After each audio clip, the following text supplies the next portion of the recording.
keefi hoggansa irra jirtu yookaan qabsootti jirtu waliitiin. Ayyee fayyaa ta'ii Marroon jedhama hoogganaa waraana bilisummaa Oromoo zoonii lixaati. Ayyee tolee galatoomii yeroo kee nuuf kennitee gaafiif deebii waliin jechuuf eeyyamamuu keedhaafi mee waraanni bilisummaa Oromoo amma maalitti jira qabsoo akkamii gaggeessaa jirtu? Ayyee gaa waraanni bilisummaa Oromoo waraanaa hojii waraanaati hojjetaa waanuma kana dura irra deddeebi'amee jedhamaa ture wanti addaa hin jiru. Waraanni bilisummaa Oromoo uummata Oromoo gabrummaa jala jiru gabrummaa jalaa baasuuf jecha qabsoo sirna cunqursaa irratti gaggeessaa jiru kauma yeroo kaanittidha jira ammasi wanti jiru wanti adda ta'e hin jiru naannoo kanarraa lolatu adeemaa jira lolaa waraana mootummaa abbaa irree waliin deemsifamu kanatti jira waraanni bilisummaa Oromoo amma. Waraanni guyyaa guyyaatiin taasisaa jirtanii akkumatti hubaatti jira moo addaan ciccitaadha waraana akkamiiti kan gaggeeffamaa jiru humni addaallee naannoo sanatti bobbaafameera alarraa sumni dhufeeru jira jedhamaa ture yeroo darbirratti kana waliin wal qabatee maal jetta? Ayyee lolli kan adeemsifamaa jiru guyyuuti waan addaan cite hin qabu. Amajjii bara 2018 labsii duula bal'aa jalqabe waraana bilisummaa Oromoo yeroo gabaabaa keessatti uummata Oromoo keessaa baasna jedhamee jalqabetu ture. Erga yeroo sanaati duulli gubbaan xiyyaaraanii jalaan humna lafoo konkolaataan meeshaa gurguddaan baname sun hanga ammaa itti fufeetuma jira. Egaa amajjii hanga ammaa jechuun yoo xiqqaate waggaatti deemuuf ka jiru lolli hanga sana hin dhaabbanne miidhaanii dhaqqabaa jiru waraanni bilisummaa Oromoo akka jedhametti yeroo gabaabaa keessatti ka uummata Oromoo keessaa bahuu hin turresi ta'uus hin danda'u sun abjuu. Waraana bilisummaa Oromoo guutummaatti uummata Oromoo keessaa baasuu jechuun uummata Oromoo inni keessa socho'u hundumaa lafarraa fixuu jechuu.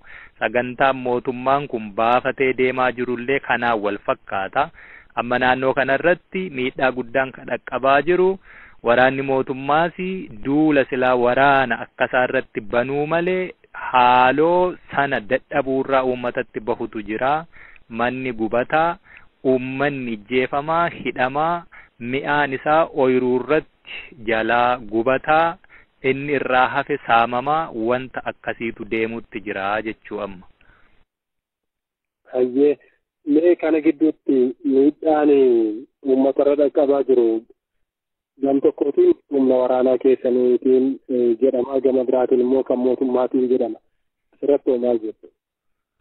Waraana bilisummaa Oromoo uummata Oromoof diida jiru uummata ofiirratti miidhaan inni geessisu tokkolleen hin jiru. Uummanni Oromoo naannoo nuti jirru yookaan naannoo nuti keessa sossoonu keessa jiraatu eenyu akka isa ajjeesaa jiru akkamitti akka isa ajjeesaa jiru hiree argate hundaan himataadha jira. Yoo sinis haa ta'u miidiyaan biraa uummata kana carraa argattanii haasofsiisuu dandeessani.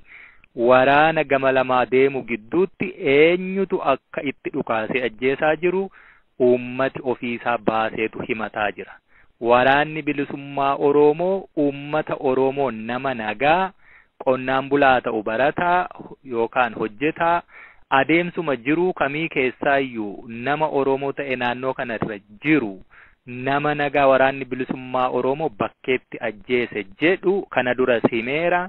Uummanni himate gaafatamummaa isaati fudhannaa jedheera. Hin jirullee immoo uummanni carraa qabu hundumaan waraana mootummaan bobbaasee uummata kana keessatti gadi naqee jirutu horii irraa qalachuu mana isaa gubuu ooyiruu isaa gubuu isa ajjeesuutti akka jiru carraa argate hundaan sagalee argate hundaan himataa jira jechuudha. Kanaaf waraanni bilisummaa Oromoo wanti inni diida jiruu fi roorroon manaa isa baase roorroo sabaaf ba'ee sabaa fi umurii isaa gubuu jira wareegama kaffaluu jira tarkaanfii immoo deebi'ee saba isaa nagaa irratti hin fudhatu jechuudha. Kuni akkasitti qulqullaa'ee himamuu qaba. Akkasittis immoo mootummaa yeroo irraa yerootti waan waraanni isaa taasisaa jiru sana dhoksuu yookaan golguu fi miidiyaa harkaa qabuun yeroo hedduu irra deddeebi'ee waraana bilisummaa Oromootti quba qaba. Uummanni Oromoo nama isa miidhuu jiru beeka. Maaltu akka deemuu jiru beeka. Himannaan araa yookaan sobaa irra deddeebi'ee himatamee fi yookaan carraa miidiyaa nama hedduu bira ga'uu danda'uun himatamee fi dhugaa ta'uu hin danda'u jechuudha. Namootni dubbisnee tokko immoo rasaasa lamaan du'aa jirra. Gam tokkootiin yoo deeggarsan taasisan ta'e jedhanii yookaan immoo mootummaa deeggaru jedhanii shakkan kan waraanatu ajjeesaa. Gama biraatiin immoo waraana ABO kana nyaachisaa obaasaa jirtu jedhamee mootummaatu ajjeesaa.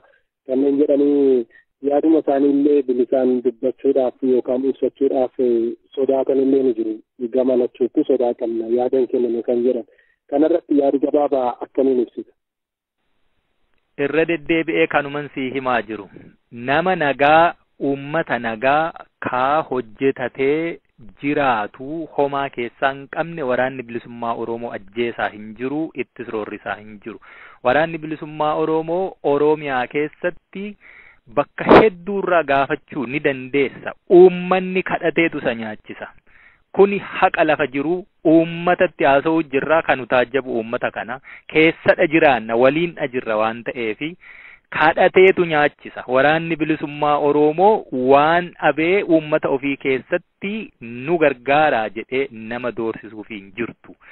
Ammoo waraana bilisummaa Oromootiin alatti mootummaan wanta waraana bilisummaa Oromoo fakkaatee socho'u ololaaf tolfate hedduutu jira. Siyaasni naannoo kana jiru guddoo walxaxeera.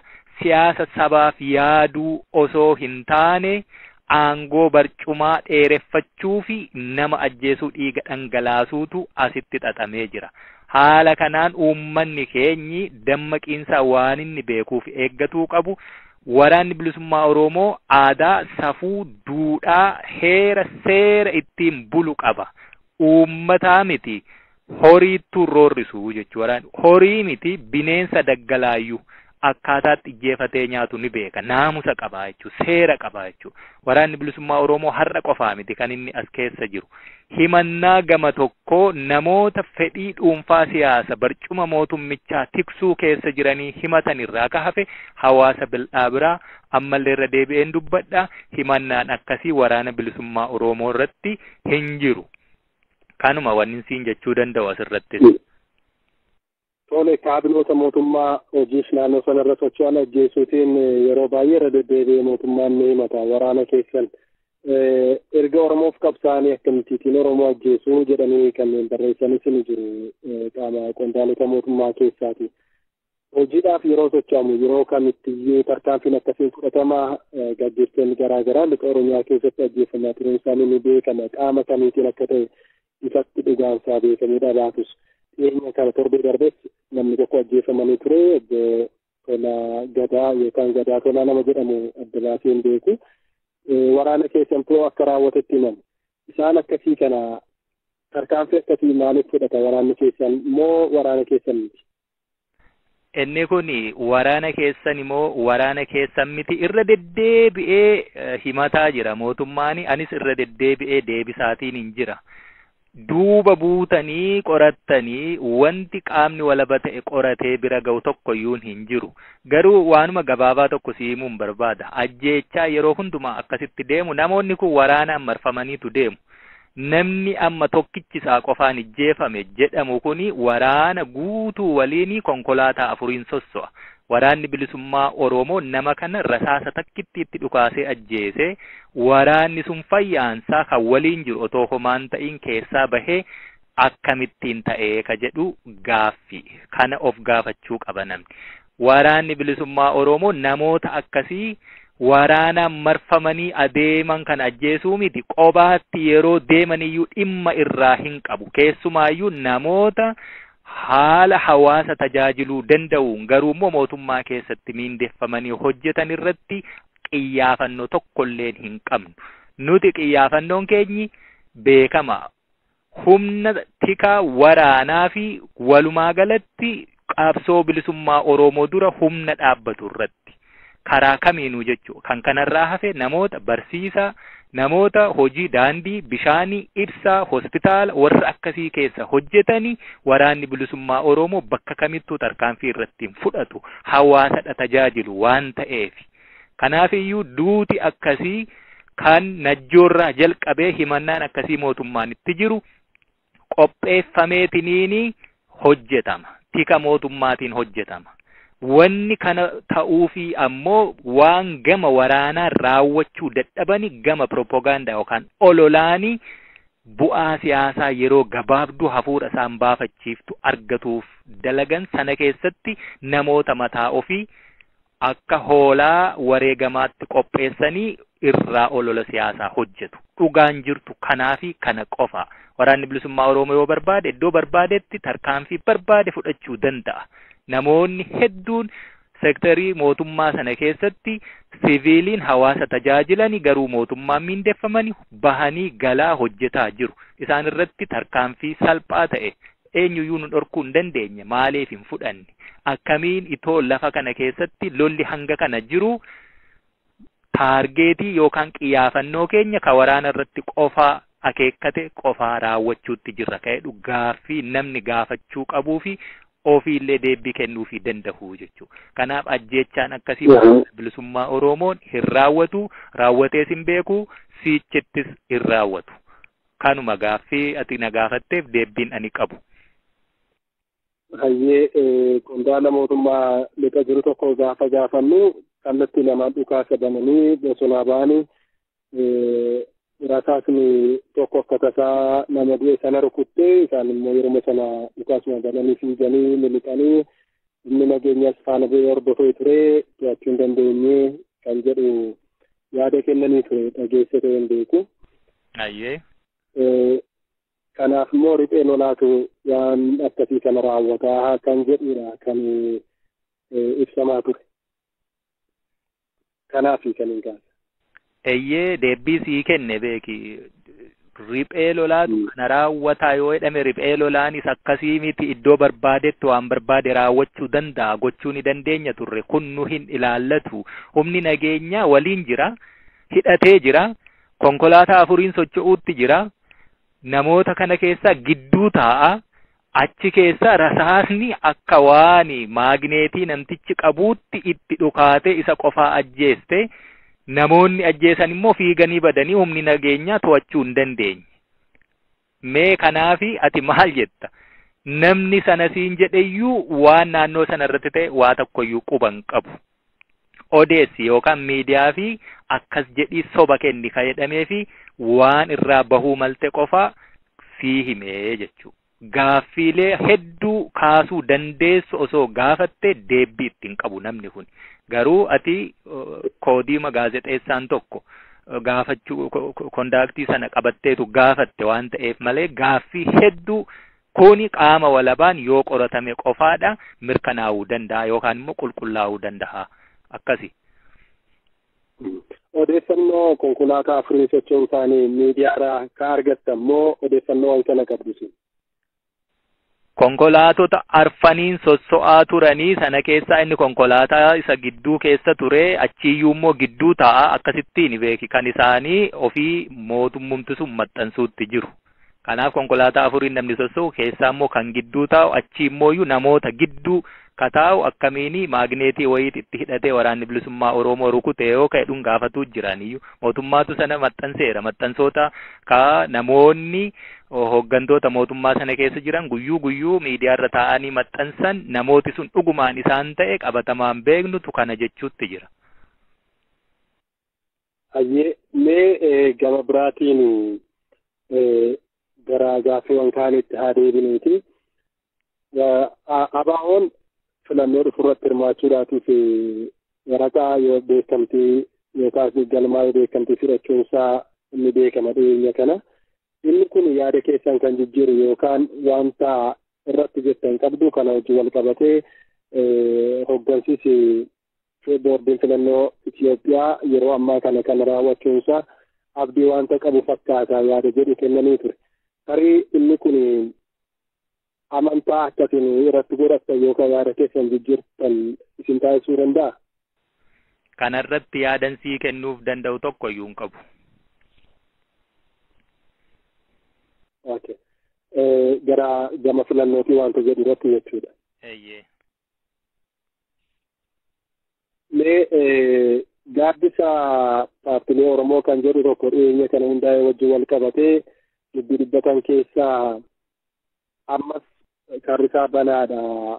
Ijoolleen nagattafanii yookaan gara nagaatti deebi'an ta'e asuma jaratti hiikkannaa kan jedhu tokko dubbatanii ture. Isa kanaaf deebii qabdu? Ayyee jalqabumaa gaaddisa hooggansaa ka'edhu suni namooti yookaan paartiin achi keessatti walitti qabamanii kan isaan hoogganamanii namoota mootummaa keessa jiraniini. Ammoo mootummaan kun waan inni tolchate warra kanatti cancaladha afaanitti kaa'e akka isaan waa takkayyuu dubbachuu hin dandeenye. Yeroo hedduu hidhaa isaan keessa seenanii teenyeetuma hubatu yookaan ilaaluutti jirra. Ammoo haa ta'uuti kanarratti miti gaaffii ati na gaafatteef deebiin sii kennu wanta irra deddeebi'amee dubbatamu kanaaf deebii kenninee dabarreerraa wanni lafa kaa'annetu jira.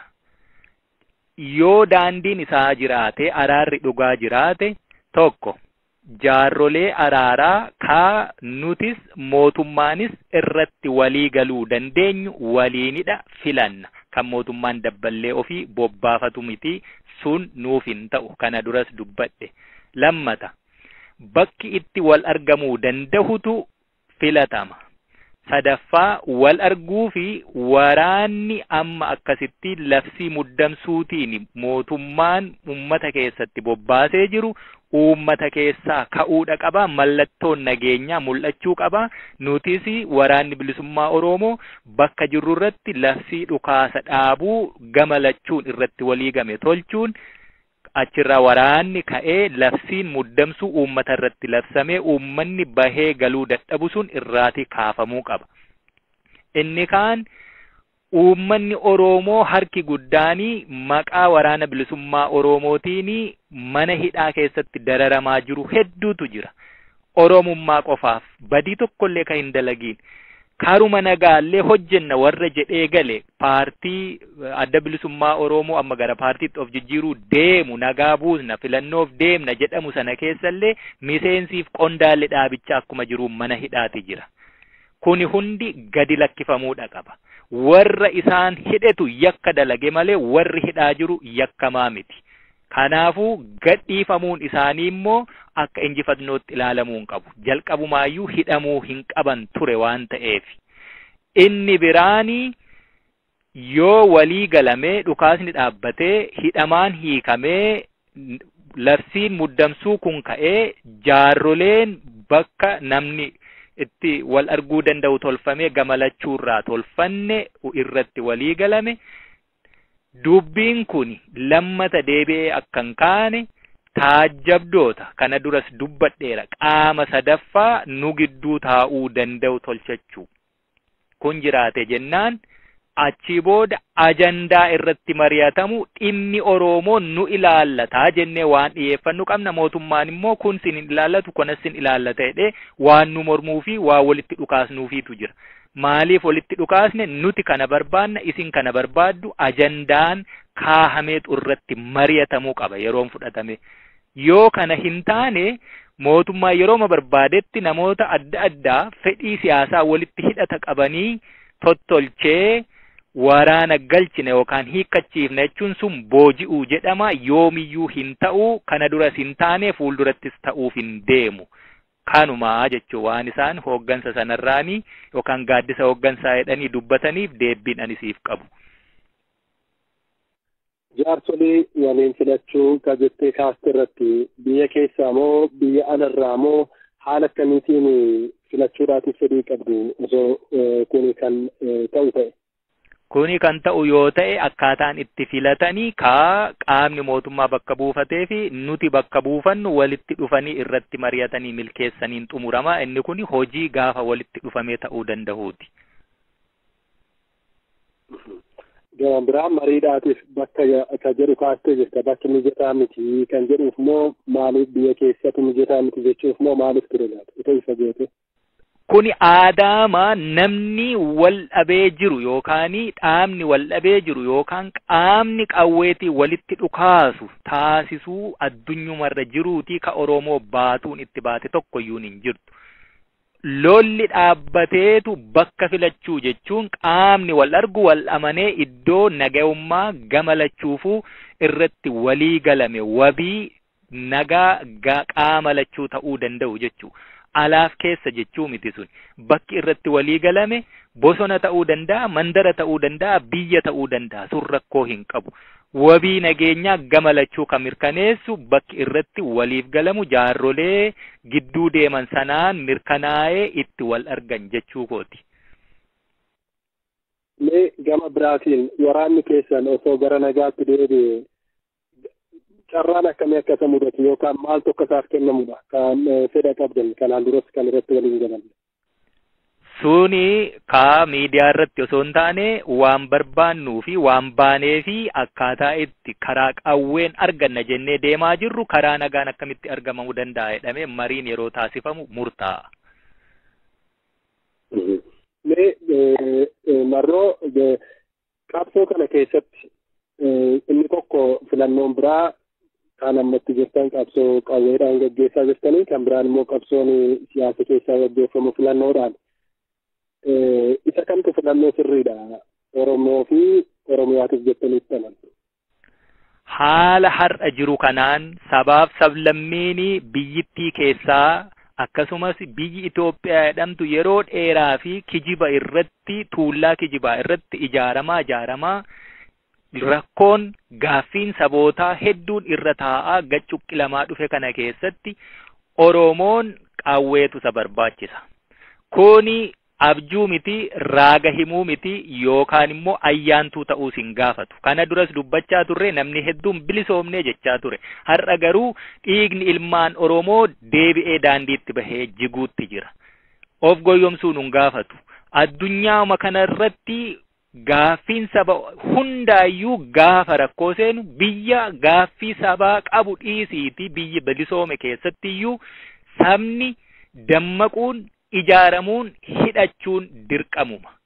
Biyya addunyaa kanarraa gurguddoo jettu qawwee xixiqqoo nuti jennu kana dhiisi sadarkaa itti teknooloojiin kutee misaayila niikuleera wal hidhachiisuurra jira addunyaan kun. Ka Oromoo bira ga'ee maalumaaf akka inni xiqqaatu hin beeku. Aadaan immoo biyya Afrikaa keessatti keessumaa immoo gaanfa Afrikaa Itiyoophiyaa keessatti karaa nagaa filmaataanii mootummaan aangoo dabarsee walitti kenne hanga ammaa dhaladhee hangan umuriin lafa jiruttis seenaa hangan beekuttis hin turre. Kanaafiyyuu yoo jiraateyyuu sabni kamuu hidhachuun dirqamuma. Biyya bilisa taateyyuu yoo taate sabni humna qabaachuu hidhachuun dirqamumaa jechuu. Karaan nagaa jiraatee filmaanni nagaan jiraate jennaan rakkoon hin jiru. Filmaatumtuu jiraatee karaan nagaayyuu jiraatee immoo dimokiraasiin dhugaayyuu yoo jiraate sabni hidhachuun dirqamuma qabaachuuma qabaa jechuu. Kana. Barbaachisaadha jettanitti amantu. Bilisummaa sabni qabuyyuu hidhachuutu irra jira. Barbaachisaadha. Oromoo yoo bilisoome waraanan barbaadu moo poolisiin barbaadu moo tikan barbaadu moo ofin ittisu moo meeshaan hidhatu moo maal jechuu. Biyya keenya keessatti kana jechuun koo humna waraanaa yookaan humna tikaa yookaan poolisiitiin alatti qaamni kaan hidhatee deemuu yookaan socho'uu qaba ejjennoo jedhu qabdu. Biyya qaba taanaan kanatu barbaachisa. Biyya hin qabu taanaan immoo kana karaa itti argachuu danda'u waraana hidhatee qabsoo sabaa galmaan ga'uuf socho'uu barbaachisa akka waraana bilisummaa Oromoo kanaa jechuudha. Ayyee mee tole amma akka waliigalaatti waan itti jirtanii gabaabsitee yoo natti himte gara xumuraattaa finnuuti. Akka waliigalaatti qabsoo karaa danda'ame hunda hidhannoorraa hanga barbaachise hundumaatti qabsoo gaggeessuutti jirra, uummata waliin jirra. Kanumatti jirra ammatti. Wanta biraa hin qabnu. Tole kanaaf akka dhaaba keessanitti akka ammaatti gara qabsoo nagaa yookaan filannoo wanta jedhu irratti ejjennoon aga ammaatti lafa keessan hin jiru jechuudha. Wanta haasaames waan hin jirreef. Nuti egaa amma akka itti jirru waraana hidhanneetu mootummaa balbala siyaasaa cufate, daandii filmaataa dhorkate, karaa kamiin iyyuu nagaan akka jiraachuu hin qabnetti yeroo hundumaa shirarraan shira dhalchaa bulu. Mootummaa akkasii kana karaa kamiin itti dhiyaatteetu karaa nagaa waliin haasa'uu dandeessa. Nageenya gaafanneem yeroo baay'ee irra deddeebine qabxiileen ammasii kaasaa ture kun mootummaa maaliif sodaachisa? Jaarsi biyyaa gamalachuuyyuu hin loogne, abbootii amantiis haa ta'u, eenyuyyuu yookaan qaamni sadaffaa biyya biraarraas haa ta'u, ajandaan immoo qabxii irratti walii galamuu qabu mariif dhiyaatu haa jiraatu. Kana yeroo jennu mootummaan kun wanni inni sodaatu maali? Nagaa barbaada taanaan nu waliin haasa'u maaltu dhorki? Erga nu waliin haasa'uu hin danda'u ta'ee calluma jedhee labsii hatattama adda addaa labsee uummata fixuu kanarraa kaafe immoo waraanaanis furmaata argachuu hin danda'u. Kanaaf yeroo dheeraa uummata kana cunqursaa jalatti gadi qabanii aangoo barcuma siyaasaa ofii tursiifachaa turuu filmaata godhate mootummaan. Kuni kan inni cabuu danda'u afaan qawwee qofaan jennee amannee jechuu amma. Kanarraati roorroo sanatu nuutiin akka akkasitti murteeffannu nu taasise. Waraanni bilisummaa Oromoo saba Oromoo. Jaarsoliin kanaan dura ergamanii jaarsoliin hawaasa keessaa bakka bu'an inni ergaman namoota siyaasaatiin alatti jaarsoliin abbootiin amantaa ergamanii ture. Isaan wajjinitiin namoonni akkasii ammas nuuf hin ta'anidha kan jechaati jirtu. Hanqina qabu ture jarri. Namoonni akkasii jalqaba akkaataatti deemaa ture yoo argite jaarrolee osoo koree teknikaa jedhanii dabballoota siyaasaa mootummaaf looganii sanuu immoo bifa araaraan osoo hin taane bifa dhoksaa waraana kallattii adda addaan quunnamuun nu booji'uuf kan karoorfatan sana osoo hin taane gartuun biraa ka socho'etu ture. Jaarroleen biyya abbootii amantii ka keessa jirani isaan sosso'anii nu bira yeroo dhufuuf turani olola guddaatu adeemaa ture. Miidiyaa irratti hordofaa turta yoo ta'e gartuu sana keessa warri dabballoota mootummaa keessa turanii osoo waraanni bilisummaa Oromoo ittiin bu'in ni saamamne ni reebamne dhanii dacha'ani. Gartuun tokko garuu jaarroleen dhugumaan nagaan asitti akka bu'u barbaadanii fi eenyurraayyuu loogii hin qabne nagaa qofaaf adeemanii dhufanii nu bira gahanii turani. Waan barbaachisuu fi waan barbaannuu fi mootummaa walii waan haasa'uu barbaannutti himnee turre. Deebi'aniillee ibsa akkan kennine dhorkamani. Reebamneerraa saamamneerra jedhaa ibsa kennaa jennaani Voice of America qophii afaan Oromoo irratti namni tokko bahee dubbate ni yaadadhaa jechuu. Nuti waan reebamnes hin qabnu waan saamamnes hin qabnu nagaan deemne nagaan gallee waan haasofne irratti immoo siichi ibsa kenninaa jedhee ibsa laatee ture osoo ibsan kenniin hafan. Shira akkasiitu adeemuutti jira. Inni sun caabee dubbiseen ture walqaban jiinatu dubbise nama akkas jedhe kana. Ayyee. Natuyyuu jalqaba dubbisee reebamne nagumaan kabajumaan deemnee gallee na jedhan jaarsi gara bahaa tokko. Eeyyee kanatu ture egaa itoo sun otti fufeera ta'ee furmaata argachuu danda'a nagaa waaraa bu'uu danda'a ture. Mootummaan kun kan inni barbaadu booji'uu malee nagaa buusuu miti. Waraana bilisummaa Oromoo immoo haalli kamuyyuu booji'uu hin danda'u. Kanatu ta'ee eddasiitii gaa mootummaan namoota isaaf ta'aniif isaaf dubbatan qobaa qawwee ilmaan Oromoo dhiigaaf lafeen fidanii ittiin daangaa ofii tikfachuu fi uummanni gumbii isaa qullaa godhee kiisii isaa duwwaa godhee itti bitee ilmaan isaa hidhachiise sana hiikkachiisuu irratti hojjechuutti deeme mootummaan. Kana immoo ofirraa ittisuuf qabsoon itti fufuun dirqama ta'ee jechuu. Kana dubbiin jiru. Tolee guddaa galatoomii ulfaadhu gaaffiif deebii